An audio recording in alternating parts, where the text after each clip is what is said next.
ഞങ്ങള് അടയപ്പാട് വാട്ടർഫോൾ ഒക്കെ ഒന്ന് കറങ്ങി നടന്ന് പ്രകൃതി രമണീയൊക്കെ ഒന്ന് ആസ്വദിച്ചിട്ട് ഞങ്ങൾ വന്നത് വയ്യാങ്കരച്ചിറ നമ്മുടെ ടൂറിസം സ്പോട്ടിലേക്കാണ്. ഇവിടെ രാവിലെ വന്ന ആമ്പലൊക്കെ കാണായിരുന്നു. പക്ഷെ നമ്മൾ വന്നത് ഈവനിങ്ങിലായിരുന്നു. അങ്ങനെ കൊച്ചച്ചൻ പോയി പാസ്സൊക്കെ എടുത്തിട്ട് വന്നു. ഇവിടെ താമരക്കുളത്ത് ഇതുപോലൊരു സ്പോട്ടുള്ള കാര്യം ഞാൻ ഇപ്പോഴാട്ടോ അറിയുന്നത്.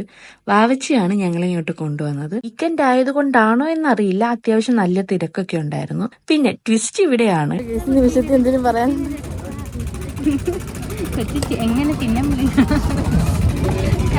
കൊച്ചച്ച് സ്പീഡ് ബോട്ടിനുള്ള ടിക്കറ്റും കൂടി എടുത്തിട്ടുണ്ടായിരുന്നു.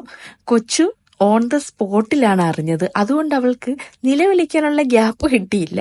പിന്നെ കൊച്ചുവിന് ഹൈറ്റ്, വെള്ളം, ഈ പരിപാടികളെല്ലാം ഭയങ്കര പേടിയാണ്. പിന്നെ ഇതേ പേടിച്ചിരിക്കുന്ന കണ്ടില്ലേ, ഞങ്ങൾക്ക് ഭയങ്കര എക്സൈറ്റഡ് ആയിരുന്നു. പിന്നെ അത്ര വലിയ സ്പീഡൊന്നും ഇല്ല.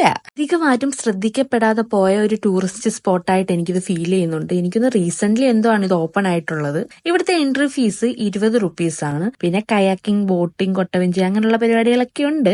അപ്പൊ അതിനെല്ലാം നമുക്ക് 100 റുപ്പീസ് വെച്ചിട്ടാണ്. പിന്നെ ചിൽഡ്രൻസ് പാർക്ക് കൊണ്ടും. അങ്ങനെ ദേ നമ്മുടെ ഈ ചിറയുടെ നടുക്ക് ഈ ഒരു ഹട്ട് ഉണ്ട്. അപ്പൊ നമ്മൾ ഇവിടെ കൊണ്ടുവന്ന് വിട്ടിട്ട് നമ്മുടെ സ്പീഡ് ബോട്ട് ഇവിടെ നിന്ന് ആൾക്കാരെയും കൊണ്ട് തിരിച്ചു പോകും. എന്നിട്ട് പുതിയ ആൾക്കാരെയും കൊണ്ട് വന്നിട്ട് ഇവിടെ ഇറക്കുന്ന സമയത്ത് നമ്മളെ കയറ്റിയിട്ട് തിരിച്ച് നമ്മളെ കൊണ്ടാക്കും. എനിവേ ഇതൊരു നൈസ് എക്സ്പീരിയൻസ് ആയിരുന്നു. എനിക്കൊന്ന് കുറച്ച് രാവിലെ വന്നിരുന്നെങ്കിൽ ആമ്പലൊക്കെ വിരിഞ്ഞ് നിൽക്കുമ്പോൾ ഇതിന്റെ ഇടയ്ക്ക് കൂടി ഇങ്ങനെ പോകുന്ന കുറച്ച് വീഡിയോസ് ഒക്കെ എടുക്കായിരുന്നു. അങ്ങനെ ദേ നല്ല ചൂട് മുളക് ബജിയും പൈനാപ്പിൾ ഉപ്പിലിട്ടതും ഒക്കെ കഴിച്ചിട്ട് നമ്മൾ ഇവിടുന്ന് ഇറങ്ങുകയാണ്. പിന്നെ ഇന്ന് നൈറ്റിൽ ഫുഡ് ചേട്ടന്റെ വീട്ടിലാണ്. അമ്മ ഉണ്ടാക്കി കുറച്ചധികം സ്പെഷ്യൽ ഫുഡ് കഴിക്കേണ്ടതുകൊണ്ട് ഞാൻ വയറൊന്നും ഫുള്ളാക്കിയില്ല.